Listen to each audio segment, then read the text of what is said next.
because this industry is so not regulated, I'm a proponent of pay transparency. That is so true. It's kind of the wild, wild west. And I heard like the IRS is trying to crack down on the girlies' checks. Yep. Yep. That is happening. I feel like you're a pro at this, so you're the person who could really speak to this. The girlies want to know, how do you actually make money on social media? Great question.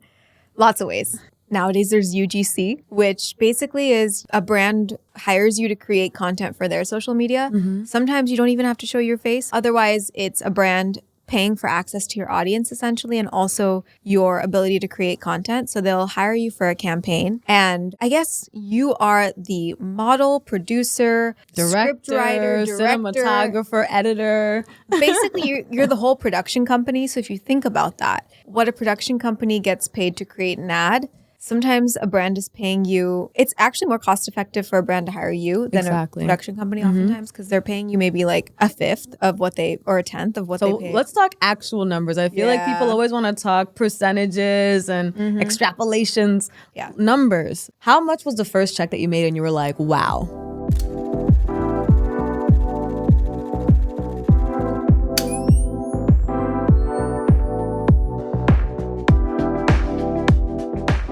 Hey you, welcome back to #LikeItOrNot. This is your weekly dose of all things fashion, culture, and of course, social media. Because like it or not, it's here to stay. My name is Brianna Kay, and I am so excited to introduce a guest who so stylishly blends culture, creativity, and confidence. Today's guest is a true force in the world of luxury fashion. She's a content creator, gracing the hottest publications like Forbes, Bazaar, Grazia, and Vogue. She's known for her platform, Style by Malvika, and has collaborated with some of the most iconic names in fashion, like Yves Saint Laurent, Valentino, Estee Lauder, and Jimmy Choo, all while celebrating South Asian representation in global fashion. As a burgeoning Hollywood star, she is also stepping into the world of acting as Shreya in the new film Curry Scent, a heartfelt story about love, identity, and embracing the power of your roots. Today's guest is none other than Malvika Sheth. Welcome, Malvika. Thank you, Brianna, and thank you so much. It's always really interesting hearing back some of the stuff that you've done, and I always feel a little shy, so forgive me if I was a little awkward during that, but thank you for having me. I'm so happy to be here and excited to chat about things that we like, things that we don't like, culture, fashion, all of it. Amazing. Oh my God, girl. Well, I can't wait to dive more into this chat, but first we have a little tradition that we do here on the show. It's the #LikeItOrNot game. So the way it works is we're going to have a bowl right there with topics, some fun, some spicy, some personal. And you're just going to pick them out and let us know whether you #like it or if it's a hashtag or not for you. Okay. Are you ready? Sounds good. All right, let's go.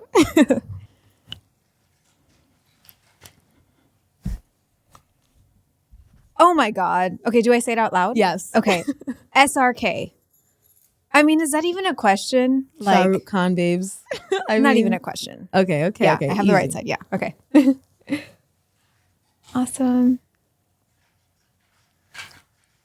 I don't know what this is. It says Nosferatu, and it's a movie.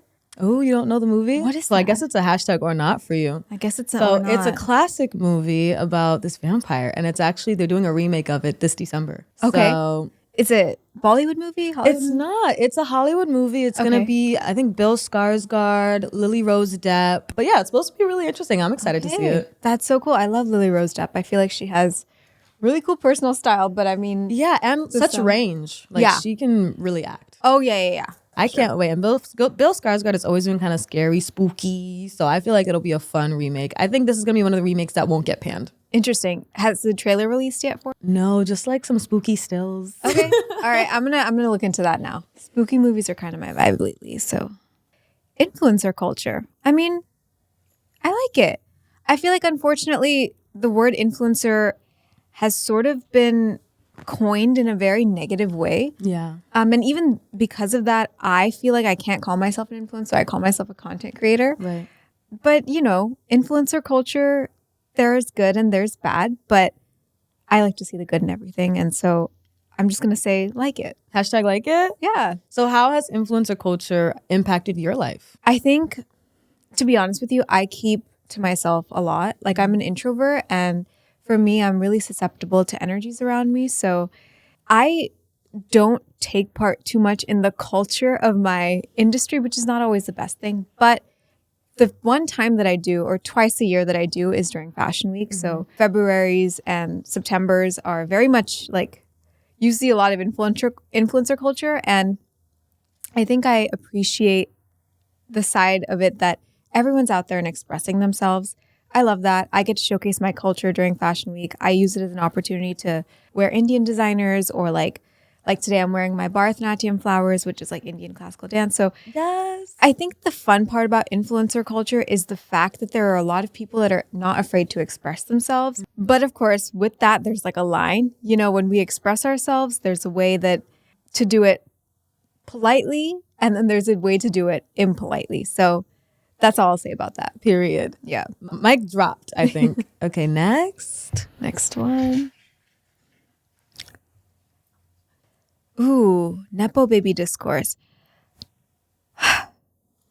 I'm kind of tired of it, guys. Like, it's there. It exists. There's not much more that we should be saying about it. It exists everywhere. It's just there. I mean, we're having a conversation about something that we really can't control or change. Right.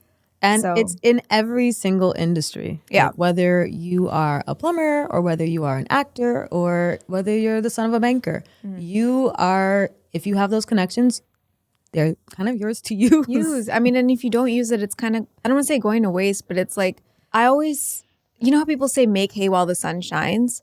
Well, if your sun is shining in a certain direction, then you kind of need to learn how to make hay in that direction if you so wish. I agree. What about Bollywood Nepo culture?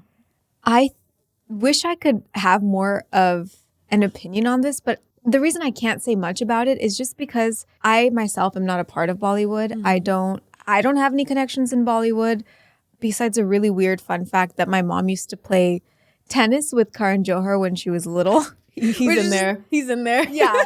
Oh my God. So like, I don't think they don't keep in touch. They don't really know each other anymore. I don't know if he'll remember my mom, but when they were really little, they lived in the same area, I guess, and they used to play tennis or fight over the tennis court is what my mom said.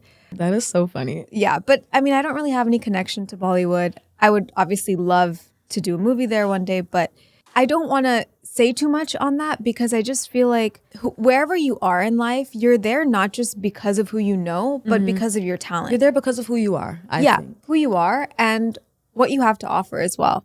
So while nepotism can maybe get you a foot in the door, it really doesn't solidify your position somewhere in the long term. So I don't know. It's tired. Yeah. Next. Okay. And speaking of, we just talked about Karan Johar. Karan Johar. I love him. I absolutely love him because I feel like he's not afraid to be himself. Yes. He is someone who has, you know, whether it was a talk show or being a director, like he's just not afraid to do the next thing. Or produce a reality show. He has Produce a a new reality- reality show on Prime right now. Like, why do you have to box yourself? You really don't. Like, for a long time, people were like, oh, but why are you going into acting? You're a content creator. And I was like, but so what? Like, I have another dream as well. And I will have multiple other dreams. And there really isn't one thing you have to do in this world. Wherever your heart kind of takes you and where your heart wants to go is what you should be doing. And I think he's a wonderful example of that. I agree. What's your favorite Karan Johar movie? Ooh. So difficult. Cross between Kabhi Khushi Kabhi Gum. Yes. I love that one. Yeah, and Kal Ho Na Ho. If I'm in like a phase in life where I'm going through a lot, Kal Ho Na Ho, because it always gives me a little bit of hope. Right. Kabhi Khushi Kabhi Gum is like a movie. It's a classic. It's a classic. Shah Rukh Khan coming down in the helicopter. Yeah. Like, that is my jam. I was You listening did to that better than I could have ever done. That was so good. I surprisingly sing a lot of Indian music. I had like a 150-day streak in Hindi on Duolingo. That's fantastic. And like can casually read the letters, but I don't know what I'm reading. I just can pronounce it if I see the letters. So Listen, you might be better than me at Hindi. no, I've taken some classes, you speak but it. No? yeah, but like not that well. Okay, like well, better than me. we'll see. Do you We'll watch find the out. movies without subtitles? Yes. Okay, so I better can. than me. I understand it a lot better than I speak it. I'll say that. Okay, that's me with French. I Feel that. I lived in Paris when I was a kid, and like I can still understand it, especially when my mom speaks it. But if it's up to me to have to go have a conversation, I'll be like, parlez-vous anglais? I love that. I took a couple years of French in high school, and I'm delusional in the fact that I think I can speak French, and then I try to talk to like someone in France in French, and they're like, huh? They're like, just I'm speak like, "Wait." English, please. Yeah, just speak English. So, okay. These know what we're talking about. Like, this is like, it's like that thing on your phone where like they're listening to you. It's the FBI. The FBI is running the Right? hashtag like it or not game. It says being Delulu. I was just talking about being Delulu talking French. So do you hashtag like it or hashtag or not? I like it. I feel like it is the only reason I've been able to get to where I am today, because if you look at the circumstances that life kind of dealt me, it doesn't make sense that I'm doing what I'm doing. I come from a South Asian family, and the career that I've chosen is very non-traditional. I also think that, I always took a path that no one else in my family had taken or, in generations before. And so I think being Delulu is The Salulu. the Salulu. I mean, in my case it was, but again, I think everything in moderation. My grandfather, Asterisks. yeah, asterisk. But my great-grandfather, my late great-grandfather, one of his like guiding principles in life is everything in moderation. So I kind of go by that even when it comes to being Delulu, in moderation. Okay. Oh, this is really interesting.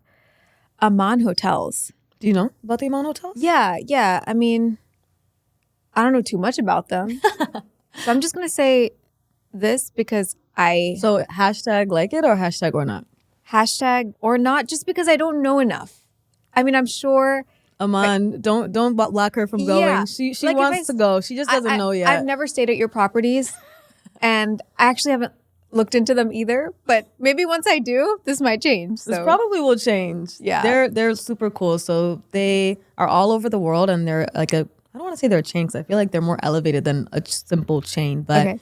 based on the location where they're placed, they will actually have their hotel match the cultural aesthetics and the vibe of that at a Okay. very luxury, high-end way. So I love anything that's cultural and international and can kind of be in multiple places and look multiple ways. So I think it's cool that they're doing that, because I feel like if you're at the Hilton or something like that, it's like you're at the Hilton. You're in Yeah, India, yeah. but it's the Hilton. Yeah. So you I get the same love vibe. when a brand can be fluid in the way it presents itself and also culturally relevant. So that's why I I love love it. that.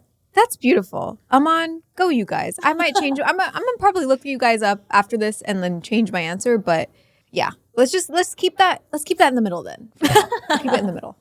I hashtag like you, Aman.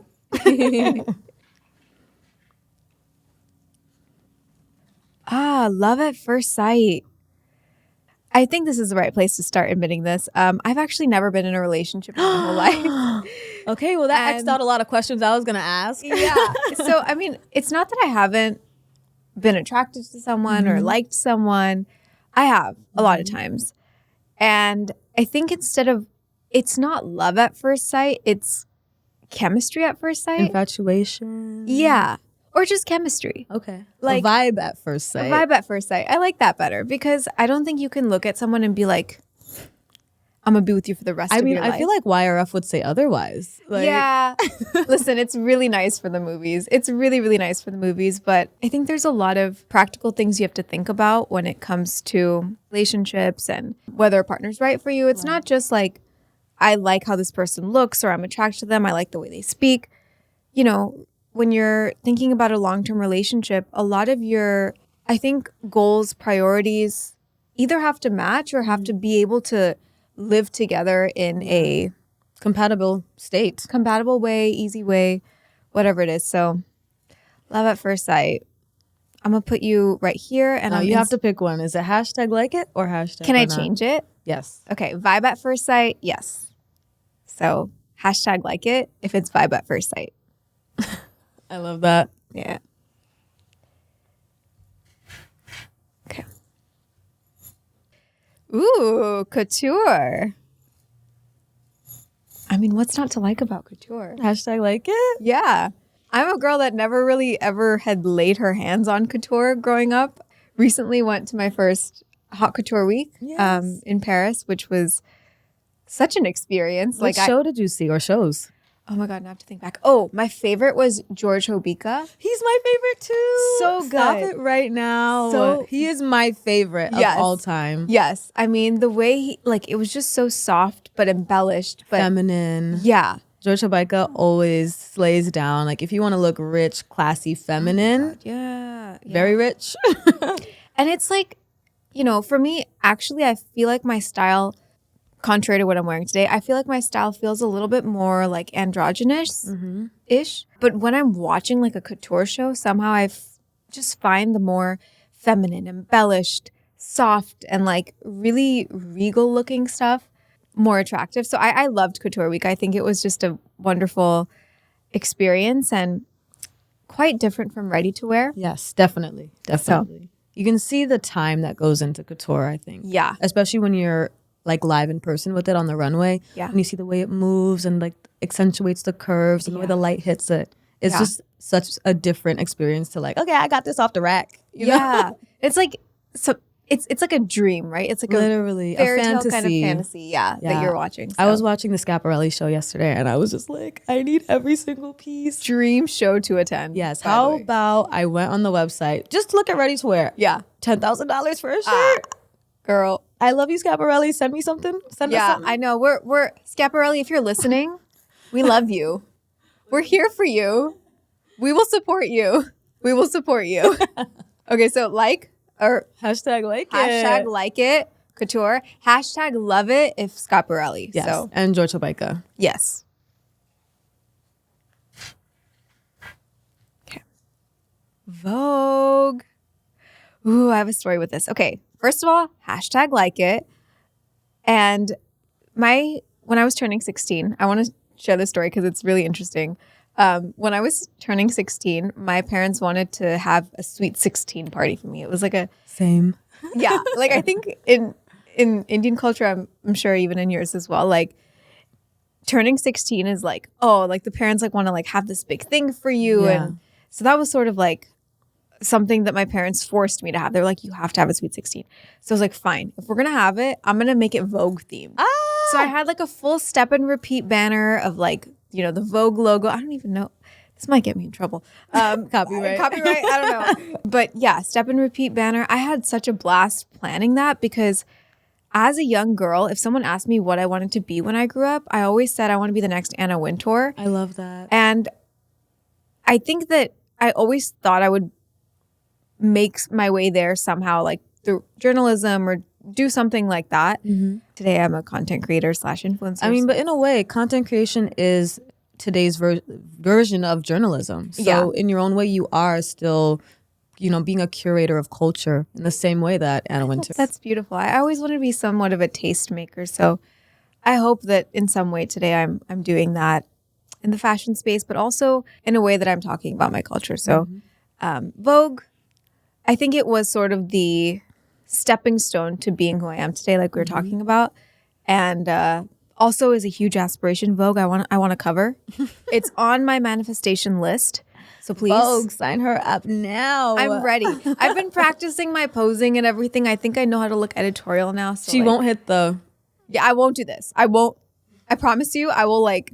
If I have to like tape my hands down to not do this... She won't be hitting the peace sign, y'all. Yeah. Also, for those of you who are listening, make sure you turn on the video option or go to our YouTube channel because the looks are being served today. We are in full regalia. So like, make sure you're watching. I just want to say, she looks so good. Like, I told her this is her color. Like, these neutrals, like a cream, like very... Goldy moment. If anyone has watched Bajirao Mastani... I love that song, movie. Divani Mastani. Yes. You're giving full vibes. Yeah. Oh my gosh. Wait, not me the other woman. Yeah. But like... So you're Priyanka? I guess so. Actually, yeah.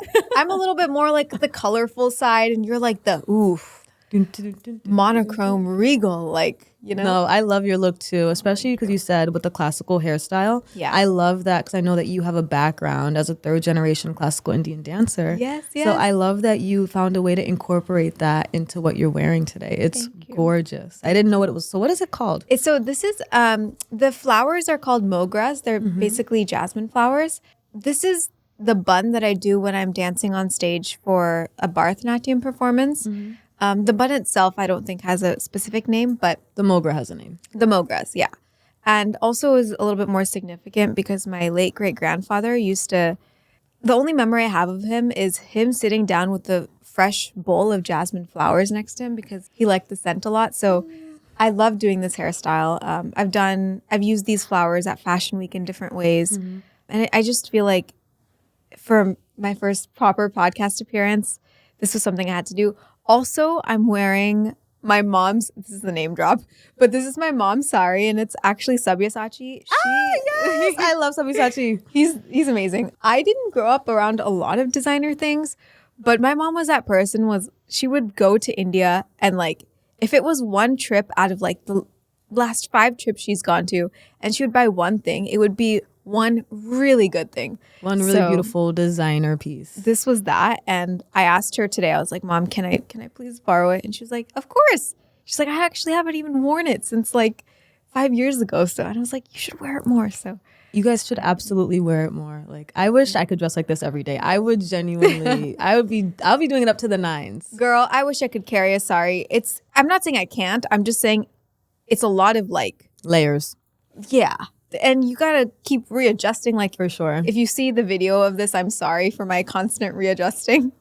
But yeah. We're slang today. Yeah. We're slang. All right, next. Okay, next one. Let's do maybe a couple more.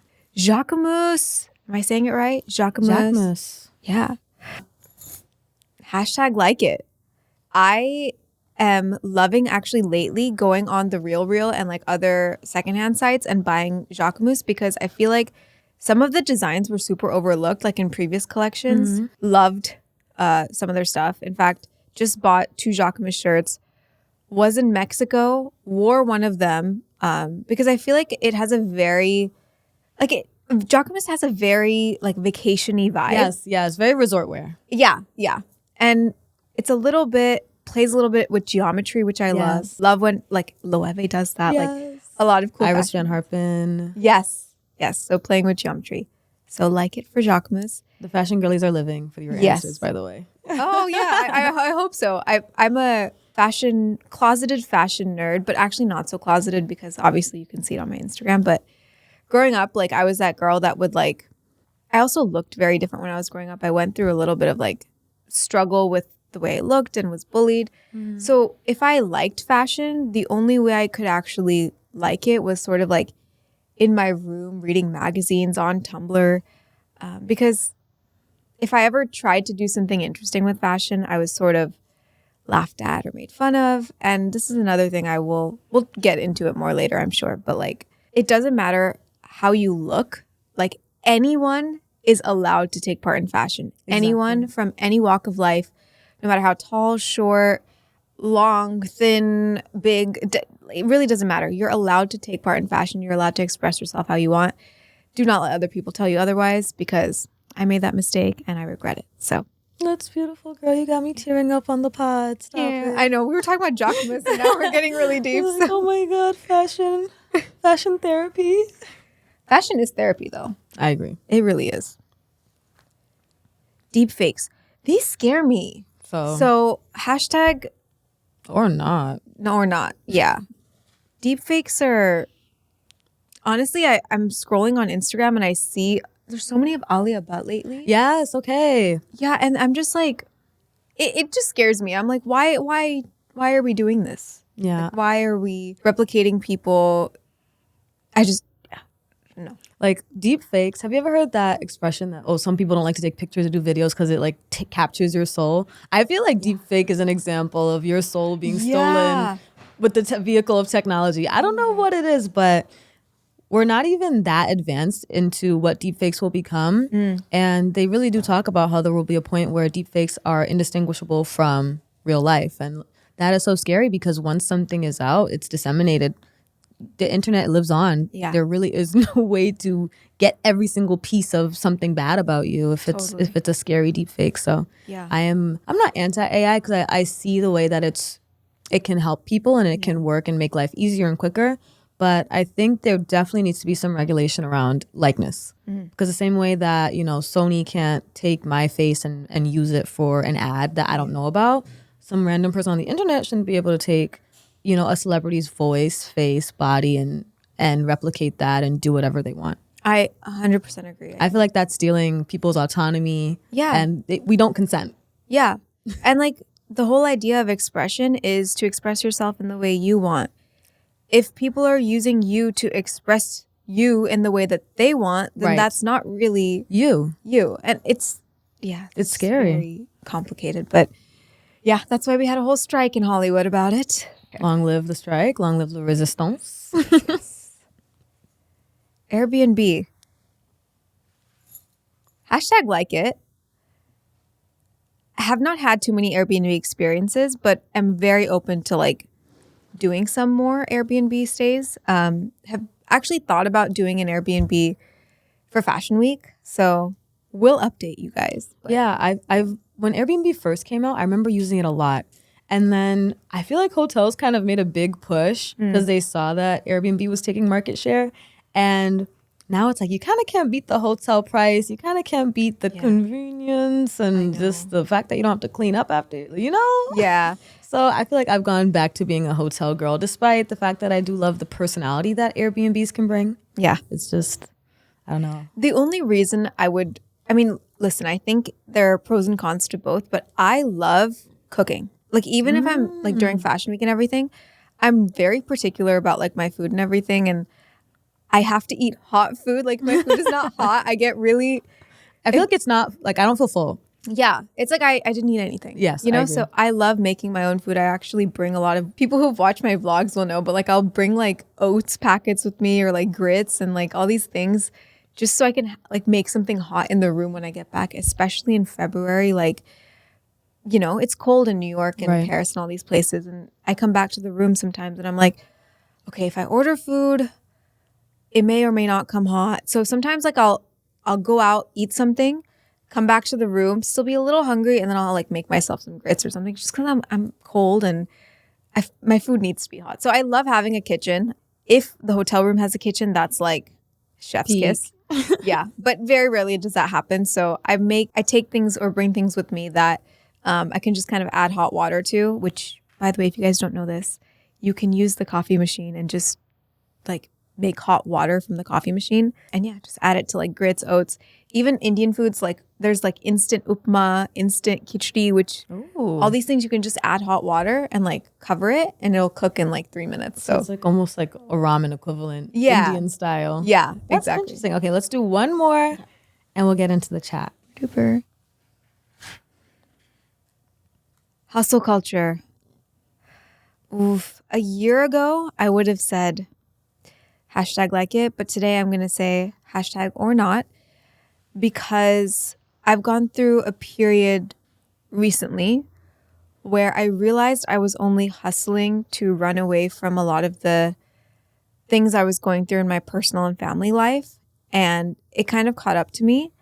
And now I am finding myself so burnt out, not only because I was hustling, but because I was hustling to run away from something. Had I just been hustling to achieve my goals and everything else was healthy, I probably wouldn't have been as burnt out as I am now. So definitely the me today says or not to hustle culture. I think it's about taking care of yourself and also understanding and prioritizing your goals. Mm-hmm. That's what's important. Hustling is not as important to me today. Amazing. What are some of the things you do to heal you after a burnout? Therapy. Therapy is definitely very important. I've gone through, and it's difficult to find the right therapist. Right. And also therapy is not accessible to everyone. And I understand that. So I'm not going to force anyone to go out there and seek therapy, especially if it's not something that's feasible for you. Right. But I've been lucky enough to be able to go through the, motions of finding the right therapist. Mm-hmm. Finally found one that I think is good for me. Have committed to speaking to her weekly. I actually use BetterHelp, which is... Yes, gotta love BetterHelp. I've used BetterHelp too. Yeah. They're pretty good. So yeah, I do therapy. I have a gratitude list that I write in every morning as part of my morning routine. I journal. I wouldn't say every night, but like whenever I'm feeling something and can't understand what I'm feeling and something feels intense, I have to journal it. Right, yeah. Exercise, dance, listening to music. I kind of have now a toolkit. Like if I'm feeling a certain way, You know what you need. Like, what's the remedy? Exactly. Almost in my gut, I'm kind of like, okay, I think we need to do this now because there's just too many things going on in my brain. And now I need to kind of like let it out. And so like I'll go dance, I'll go listen to music, take a walk. That's amazing. So how were you able to figure out like when you need to pivot? Because I think for a lot of people, they deal with such heavy emotions and it's hard to know. How do you find that toolkit? I think it was through a lot of trial and error. And also therapy has helped me recognize what those feelings are. And once you recognize the feeling, that's the first step. Finding the, I guess, I won't say remedy, but finding the way to balance that out is something that you really just have to do trial and error for yourself. I mean, like between me and my mom, if I'm feeling the same thing that my mom is feeling, I will have a different For sure. way of being able to overcome that than she will. And even express it. Exactly. So like because I'm a dancer and for some reason I have too much love for music. No such thing. No such thing. You're right. But music is literally so healing for me.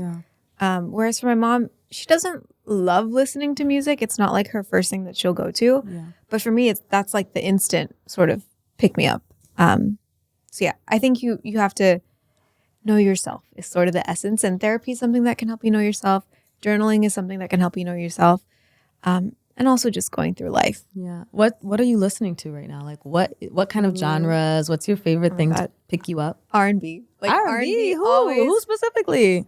A lot of Drake. A lot of like it's just a lot of like the R&B that was around when I was in like middle school, high school. All those songs kind of just make me feel probably like the most free version of myself because back then I didn't have to worry about that much. Anything. I mean, I did worry about how people were like bullying me and being mean. But other than that, like, I think music, because I wasn't using fashion to express myself as much because I was self-conscious. I would really like let music heal you. Be that thing. Yeah. Yeah, I love that. I feel like that's so funny. Me, on the other hand, like I was listening to like my Bollywood playlist on the way here and before. So I was listening to like all the soundtracks for like I was listening to like Ashki Rat on the way here from Street 2. Yeah. I was listening to I love Rocky and Ronnie's whole like that whole album was amazing. Yeah. Devdas. I love like actually I heard what was her name? Oh my God. Shreya Ghoshal. She was here recently. Yeah. Did you go see her? No, I didn't. I wanted to, but I think I was out of town that weekend. But she's like my favorite. She's so good. She's so good. I definitely have my phases. Like there'll be a week where I'm listening to R&B and then the next week is like full Bollywood. Yeah. So I get what you're saying. You're just catching me on a week where I'm in my R&B zone. Period. Maybe next week, if you were to ask me this question, I'd be talking about Bollywood. So I feel that. So take us back to like where you were born and how you grew up.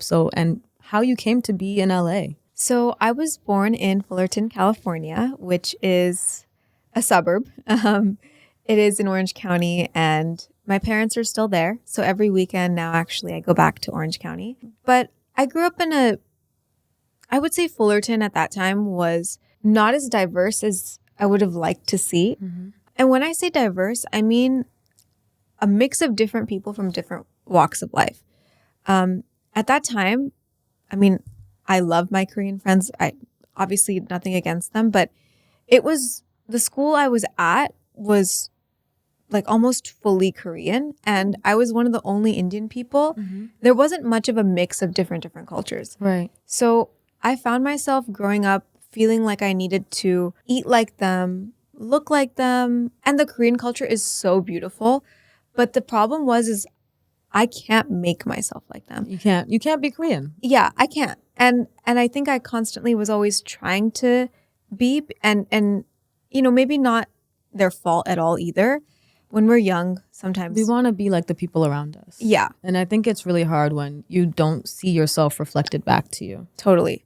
And I think there were some instances of like, you know, I was bigger. And I think by nature, a lot of Koreans have a different bone structure than Indians. So, you know, growing up, I always felt like, why am I not skinny like them? You know, like that was the predominant thought in my head. And today, I mean, you know, I look a lot different and have aged differently, and puberty has taken care of a lot of things. But at that time, I just felt so less of myself that I couldn't be like them because that was sort of like the norm because that's the predominant. That's what you saw. That's what I saw. I had a lot of wonderful Korean friends, but there were a lot of people also that, bullied me for the way that I looked because I was super different to them. So Fullerton for me, I have like a really interesting relationship with because a lot of beautiful things came out of that. I have a lot of friends that I still talk to this day, but I also have a lot of friends that I had to break relationships with. Grew up in Fullerton and then went to college in Boston or Massachusetts, Wellesley to be specific. And then after college, came back and moved out to LA. That's amazing. So body image, how did that fuel how you felt about going into dance? Because were you always a dancer or was it something that you transitioned into? This is a really interesting conversation. So my mom put me in Indian classical dance when I was really young, about 5 or 6 years old. It was because it was something she did. Her mother did it. So it was kind of like, This is what you do. Yeah. I hated it. I hated it. And only because I was not comfortable or confident in my body. I can't tell you the day that I started to feel a little bit more confident in my body, felt less inhibited as a human being. That's the day I started to love dance. And I don't know what exactly it was that got me there, but I just think that growing up and going through what I went through and being a little bit bullied in school and everything, I think I got to a point where I was like, you know what? Who are these people telling me I need to look like this and act like this and be like this? And I just started being myself and I felt free. Yes. Sort of started opening up more, was slightly less keeping to herself, less introverted. And that's when I started to enjoy dance. And I think even today I have a complex relationship with dance because my teacher never got, like my dance teacher or my guru, she never got to see the more expressive version of myself vocally. Like she saw me grow as a dancer and maybe become more comfortable as a dancer, but I'm still super shy in front of her. Like even today, if I go meet her, I'm sure she was shocked to find out that I came in a movie. I'm sure she's shocked to see the kind of career that I've chosen because in class, I was always extremely quiet, never spoke if I wasn't spoken to. And so, yeah, but I mean, I love the dance form. It's very beautiful and it's something that has given me a lot of confidence and joy. But I think my dance teacher hasn't yet been able to like get to know the whole me. Yeah. I think that's so funny because I also did Indian dance in high school. I did Bhangra. Oh my God, I love that. I've been wanting to learn Bhangra for so long. Yes, yeah, it's so much fun. Yeah. I remember I actually had I was featured in the like magazine for my high school, maybe it was the newspaper, for doing this Bhangra dance, and I was on the cover, and I was like, oh my God, I'm a dancer. Listen, you're now an honorary Indian. I just want to say, really? Like you, so many of my Indian friends don't know as much about the culture as you do. So thank you. Beautiful. I'm just such a I feel like just student of the world. Like I love learning about different cultures, different ethnicities, and how to appreciate it and bring light to it in a way that other people can understand. Like we're all human beings. We can all learn from each other and have so much fun. Like even just this past year, I literally was looking up like Indian universities because I swore on my life I was gonna move to India, to Mumbai, and become an Indian classical dancer. Not to actually like do that as a job, but just to study it at the university. I love that. And I was like, it's so cheap. Like I could literally just go live in India, study dance, and like be the first Black girl in Bollywood. Like I had that would honestly, I would love to see that. That's beautiful. Has that happened? I don't think it's happened. It hasn't happened, but doesn't mean it won't happen. Hey. Doesn't mean it won't happen. Hey. We have you. I guess y'all have me. Yeah. What's his name? What's his name? I'm trying to think of it. It's not Yash. It's his son. Adi, put me in the movies. I'll speak Hindi. Who's Adi Chopra. Yeah. He's running it now. Yeah, so I'm like, maybe I'll get to live my dream of being in a Bollywood musical. Honestly, I'll come there and I'll like be your support system and I'll be like, we'll do it together. Like okay. We'll be in a joint. You first. Jamaican. You first, girl. Jamaican Indian.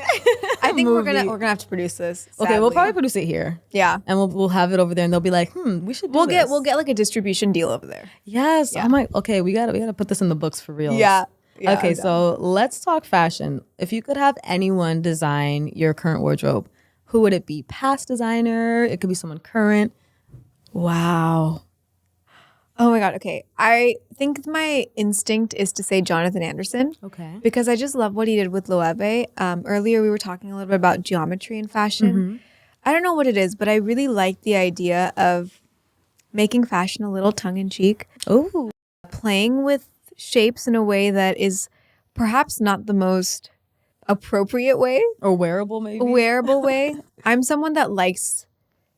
Like, the outfit should never be fully understandable. I agree. Like, I think when there's people that don't know how to feel about it, that almost makes the outfit better. Yeah, that's fashion. Exactly. It's the mystery. It's the curiosity. Yeah. It's the second glance or third glance even. Exactly. So I would love Jonathan Anderson to come in and like create a few pieces for me, but then also I would love to style it with a few maybe like Indian touches and maybe like a jhumki here or like, you know, something different. That is so cute. And so when it comes to fast fashion versus sustainability, what are your thoughts on what's going on right now? Because I feel like it's kind of a crisis as far as fast fashion goes. Yeah. I think I'm lucky in that I grew up with a mother who never really like talked about fast fashion or like, I mean, it was just kind of known that like money is really important and we save it and we don't spend it on things that we don't need. And I think only as she got older did she really start investing in luxury pieces. And when I say invest, I literally mean like invest. Like she wouldn't buy something unless she could see herself wearing it 10 different ways. And also she would ask me, Malvika, are you going to wear this? Wow. Even today, with every bag she wants to buy, any shoes she's thinking about buying, thankfully we're the same shoe size. So she's like, Malvika, are you going to wear this? Is like, your daughter going to wear this? Yeah. And I think I'm blessed and I love that she thinks about me. I always tell her, Mom, it's for you. You don't worry about me. But she's so sweet. She's a mom. She can't help it. She's a mom. But I also understand she's just thinking about if I spend this money, is anyone else going to be able to wear it? Like, is it just me? So I'm not someone that's a proponent of fast fashion. I understand luxury fashion is not accessible to everyone. Fair enough. But I will also tell you, I am someone that when I go to Paris, I may go into a designer boutique, but I will also go to the H&M and buy that simple blazer that I can wear 10, 15, 20 times at least. Okay. In fact, recently when I was in Mexico, I was joking with my mom. I was like, everything that's underneath this blazer is designer, but the blazer itself is the best part of this look and it's from H&M. So it's, you know, I think as long as you know what those key pieces you need in your wardrobe are, get them from a place that's accessible to you. It doesn't have to be extremely expensive or a luxury designer, but be cognizant of the fact that, yeah, you don't need 15 different new things to go with the new trends. It's not that important. Have those key staple pieces in your wardrobe and get them from the place that's the most accessible for you. Amazing. And so when it comes to luxury fashion, do you think that the luxury fashion houses need to change to appeal to Gen Z? Or do you think that they should stick with tradition? I feel like the point of a luxury fashion house is to, number one, put out products that are of great quality. And number two, stay true to their DNA. That's, I think, the most important and the most, that's what defines a luxury house, right? It's like staying true to their DNA and like what they're known for. You know, Dior is known for something that Loewe is not. And Jimmy Choo is maybe known for something that Givenchy is not, right? So staying true to their DNA is really important. I think a lot of brands get too caught up in trends that we forget who are they? What's the core? What's the brand? Core? What's the message? Yeah. And I think, again, when we come to talk about this very, you know, interesting topic of trends, trends are wonderful and fun and entertaining, but they can't sustain you. Right. They can't, even if we're talking about social media, like when I'm building my brand, I can't build my brand solely by following trends. Or trending audios or dance trends. Yeah. I need to have that key core messaging of like who I am, what I'm out here to, you know, provide and what kind of value I provide to people. Yeah. And so, yeah, that has to be super strong. Then you can have a little fun with trends for sure. Like, I'm not saying no to trends. Trends are wonderful and fun, but do not let that don't lose your core. Yeah, that base should not slip. Right. Yeah.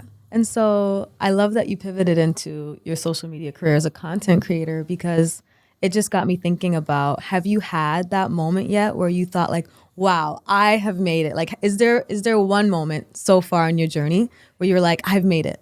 No, like not like an I've made it. But was there one where you were just like, I can't believe like I'm here, I'm doing something that's so amazing that I didn't imagine? Like the moment where it went from this is a hobby to this is my real life. One of these, I think the moments I feel like, oh, like finally, those moments are only when my parents react to what I've done. Because for them, they were very confused. Like, what is she doing? She's making videos from home, and like, is she really getting money? Is she doing okay? Like my mom, sometimes my aunt will still forward me emails of like jobs because she thinks that maybe I need to get a job, or maybe, so I understand. They're cute. They care for me. But when my parents sit down and say, wow, or like when they feel proud, is when I feel like, oh, like that's when I feel like, oh my God, I did it, And for one of those is like, my mom is also kind of a fashion girly. So the first time I was ever seen in like a Vogue street style roundup, she was like, oh my God, my daughter is famous. Yeah. And then lately, I think with my movie, for them to see me on a big screen, we went to Gasparilla Film Festival in Florida, which is where it premiered.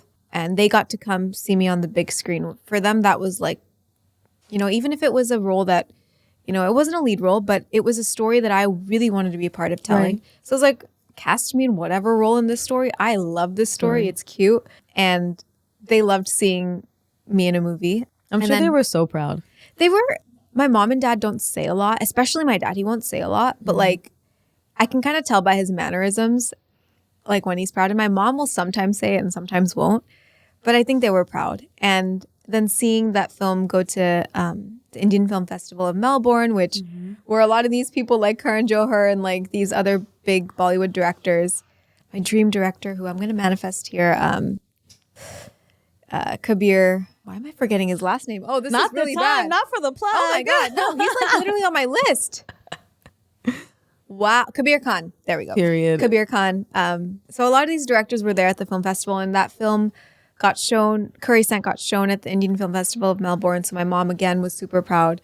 Whenever there's something that happens in my career and it has a direct impact on anything to do with India, she's super proud. Like recently, I think I came in Bazaar, India. Yes, you sure were. I saw that. Harper's Bazaar, India. So she was like, oh my God. And then she asked me, she's like, how did this happen? Like almost like did you do something weird to make this happen? I'm like, no, Mom. That is they such reached a out mom to me. thing. They asked if they could ask me some questions. Feature me, right? Yeah.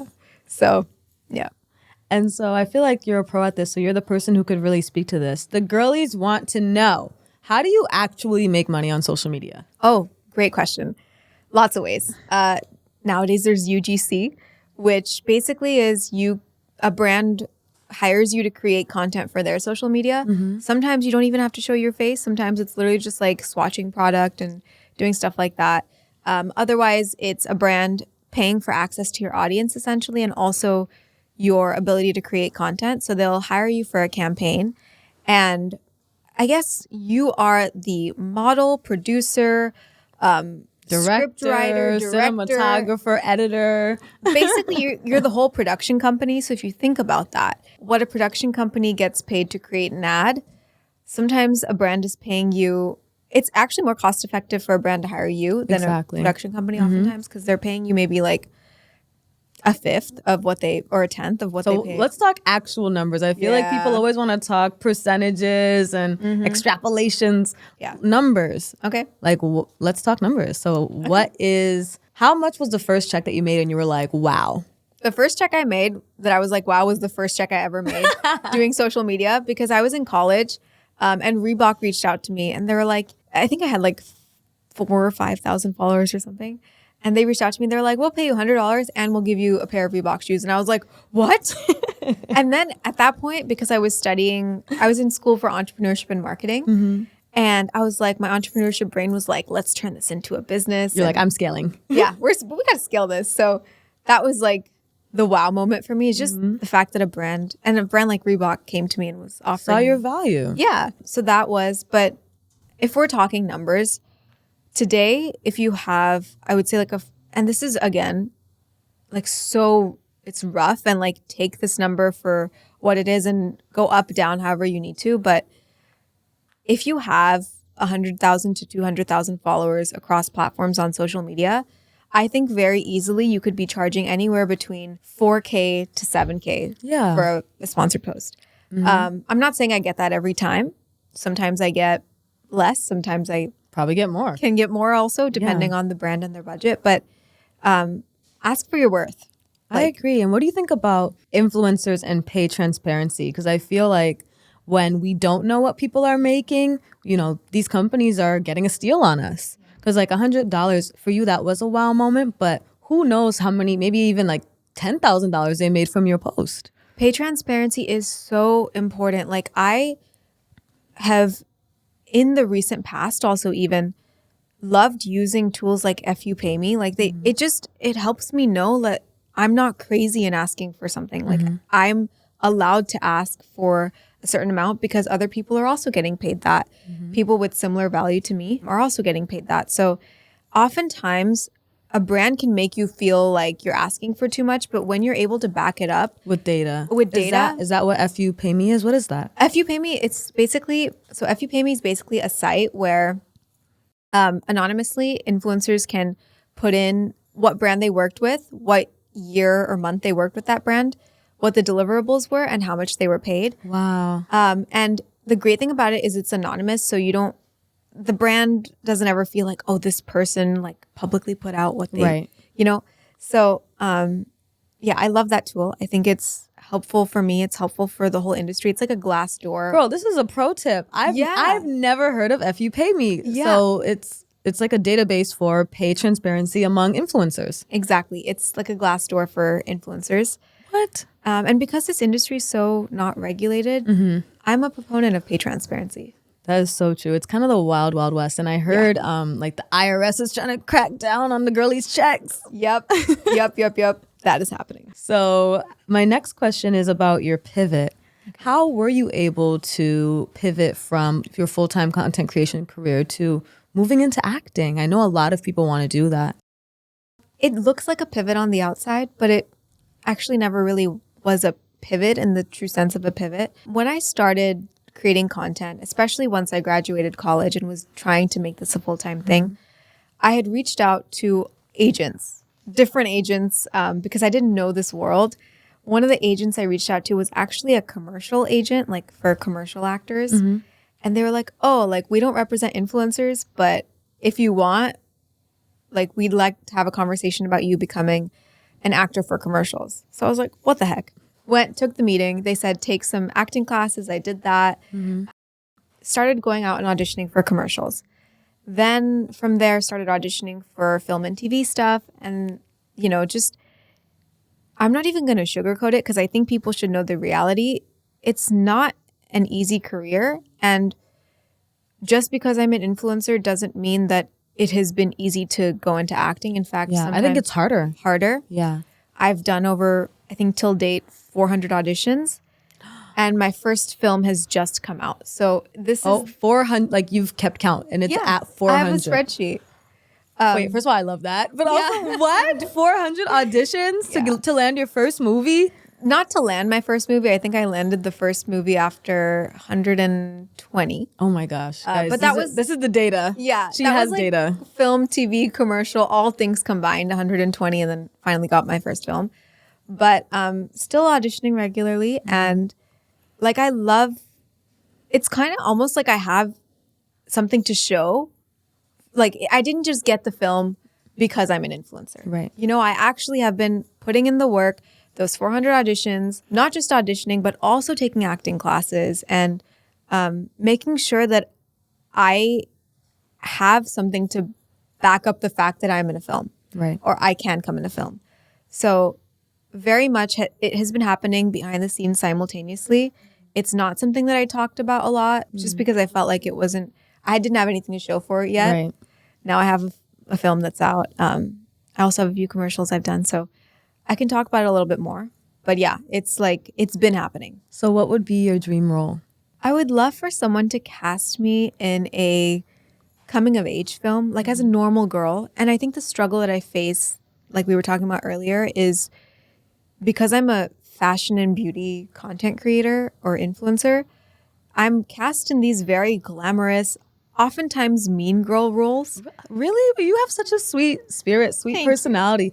I mean, the thing that I know about the acting industry is they often try to cast people as things that are very opposite or the antithesis of who they are. Oh, interesting. So if you're getting cast as a mean girl, that means you're probably really nice. If you're getting cast as the dumb girl, you're probably really smart. So don't take it personal. But No. I mean, I don't take it personally. I just think it's maybe perhaps because of the image I've created online, it's easier to just see me in like a more glamorous space. I almost was thinking like, if I changed my entire social media, did not wear any makeup, just wore what I wore, chilling at home on a normal day, would that change the roles that I get? And I kind of wanted to try it as an experiment, but then I said, nah. Well, what would that do for your pockets if you? That's what I'm saying. And also not just pocket, like my audience, they follow me for a reason. I'm not going to change it up just because I want to get a role in a film. Yeah. You know, if a casting director is good, they'll see that in you. They'll see that in me. Exactly. I think of like that show, Never Have I Ever. Yeah. That's kind of a coming of age. So would you want to do something like that? Or are you thinking more coming of age as adult, high school? No, definitely like in the line of a Never Have I Ever. I related to that show. I love that show because I was Davy. Like when I was growing up, I was Davy. And in a lot of, there was so much that I think with her character too, I wanted to be like, yes, this, and I also went through this, and I also felt like I had a lot of body hair, and I also felt like,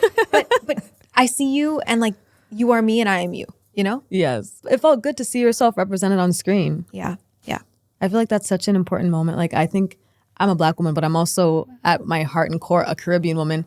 I feel like I never get to see the Caribbean girlies. We need to see more of it. Like when I think of Caribbean women representation, it's always music. We have our Rihanna, we have our Nicki, we have Shensia, Spice. Yeah.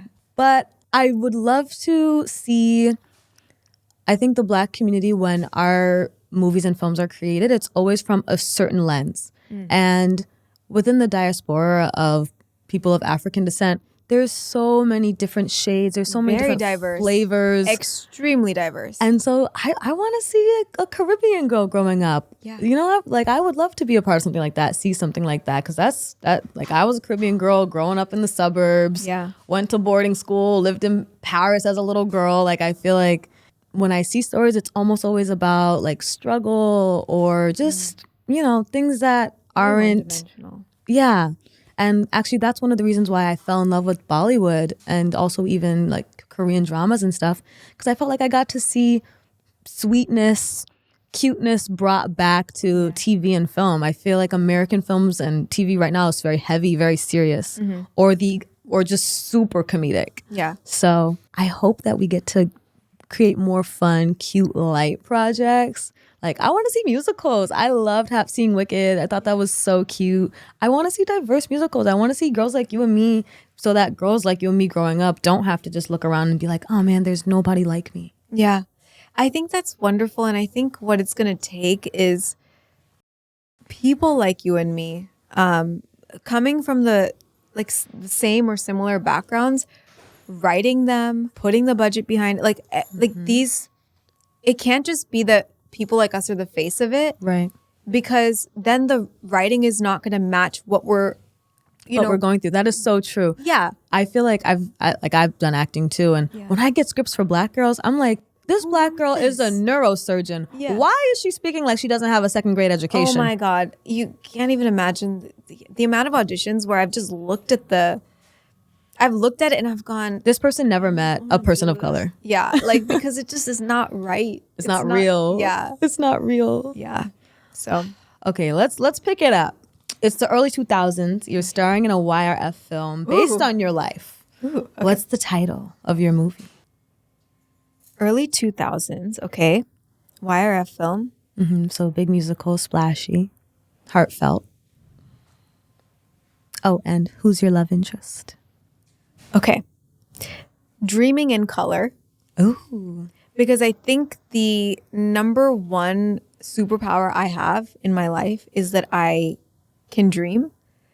I don't dream as well as I think a lot of other people can, but I think in my family, comparatively, I'm the dreamer. Like, and that's how we were talking about Delulu and all these things, but like, it's really just having dreams. And I dream in color, I dream large, and I kind of cut off people that, not cut off, but I kind of distance myself mentally from people that tell me my dreams are stupid. Yeah. So Dream in Color would sort of be the theme or vibe of the movie. Let's just call it the title for now. Love interest, like why do I don't need a love interest. Who's the love interest? It could be, okay, let's say you have a guy friend. Is it Shah Rukh Khan? Is it Ritik? Is it Salman Khan? Arjun? Can he be like my hype man? Yeah. Okay, just like my best friend. He could be your brother.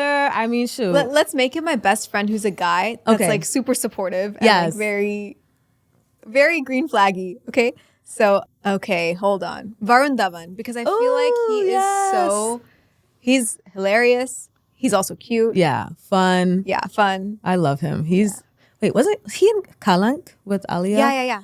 I was listening to that this morning. I loved him in that. Such good music. Oh my gosh, First Class. Oh, but anyways. So good. Well, I am so happy to have had you here today, girl. And thank you for coming and sharing your life, your fashion, and just you with us. I really appreciate that. Honestly, it's been an honor. And I just want to say the space that you're holding for this podcast and just even giving me a chance to speak about, my culture and the whole vibe of your podcast is so wonderful. Please keep doing it. Please, keep where's the tissues? Right here. We have them here. But I'm really, truly grateful to you. So thank you for having me. Thank you for suggesting we dress up in Indian clothes because wasn't this more fun? It was more fun. It was. I was hesitant at first. Listen, I told her. I was DMing her. Literally, I slid in her DMs and I was like, "Girl, what if we wore Indian clothes?" She was like, "I don't know about that." No, because you know what? And it's also because I didn't know how deep into the Indian culture you were, and like today's talking to you and even like seeing like you in Indian clothes and everything. I'm like, it makes sense. Like it makes sense that we're wearing Indian clothes and we're talking about things that we like and it's coming out in January. Like why not? Yeah. So did you hashtag like it today? I liked it times 1,000. So yes, today's been a wonderful day. Yay. Okay. Well, thank you so much. Cheers. Thank you for coming. Thank you. Oh, yes. Oh, she's sweet. She's very sweet. She is sweet. Ooh. And for those of you listening at home, thank you so much for tuning in, or actually listening wherever you are. Thank you so much for tuning in. I'm Brianna Kay. I'll be back with another episode soon, but until then, keep shining, keep striving, and I'll see you next time on hashtag Like It or Not.